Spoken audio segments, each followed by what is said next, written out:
বাংলাদেশ পারিবারিক সহিংসতার এক হৃদয় বিদারক চিত্র উঠে এসেছে ব্রাহ্মণবাড়িয়া জেলার নাসিরনগর থেকে, যেখানে নিজের জন্মদাতা বৃদ্ধ বাবাকে শুধু বাড়ি দখলের লোভে কুপিয়ে রক্তাক্ত করেছে তারই আপন সন্তান।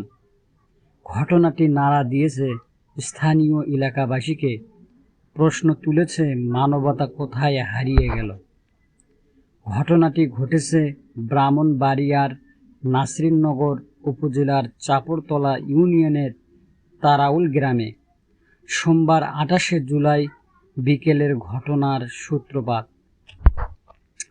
আর রাতেই বৃদ্ধ ধন মিয়া ৭৮ বছর বয়সী গুরুতর অবস্থায় ঢাকায় প্রেরিত হন উন্নত চিকিৎসার জন্য। ধন মিয়ার জীবনের গল্পটা একটু আলাদা। তিনি কৃষিজীবী হলেও জীবনের সঞ্চয়ে তৈরি করেছেন ৭টি আলাদা বাড়ি। সন্তানদের জন্যই এসব করেছেন তিনি। ২ স্ত্রীর সংসারে তার ৭ ছেলে ও ৪ মেয়ে। বৃদ্ধ বয়সে তিনি ছোট স্ত্রীর সঙ্গে বসবাস করছিলেন নিজের তৈরি একটি বাড়িতে। কিন্তু তার প্রথম স্ত্রী, তৃতীয় ছেলে মাসুক মিয়া, যিনি পূর্বেই নানা অপকর্মে জড়িয়ে পড়েছেন, অভিযোগ রয়েছে তার নামে একাধিক মামলা আছে। সেই নিজেই বাবার মাথার উপর ছাদ কেড়ে নিতে চায়।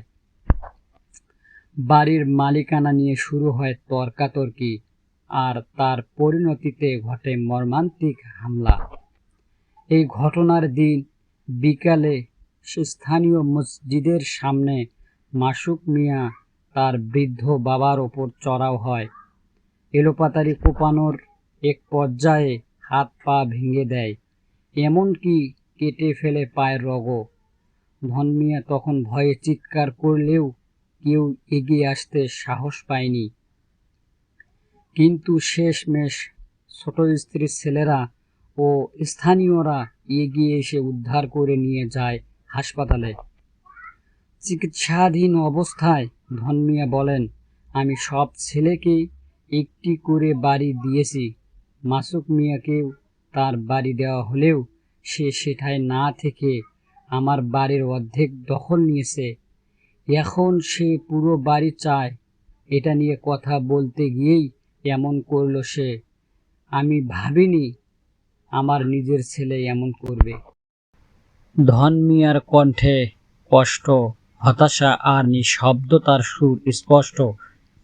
একজন বাবার মুখে যখন এসব কথা শোনা যায়, তখন তা কেবল সংবাদ থাকে না, মানবিক ট্র্যাজেডিতে পরিণত হয়। অভিযুক্ত মাসুক মিয়ার সাথে যোগাযোগ চেষ্টা করা হলেও তিনি মোবাইল ফোন রিসিভ করেননি। তার আত্মগোপনে থাকার আশঙ্কা করছে স্থানীয়রা। নাসিরনগর থানার অফিসার আজহারুল ইসলাম জানান, ঘটনার খবর পাওয়ার পরপরই আমরা ঘটনাস্থলে পুলিশ পাঠিয়েছি। তদন্ত চলছে। এখন পর্যন্ত কেউ আনুষ্ঠানিক অভিযোগ দায়ের করেননি।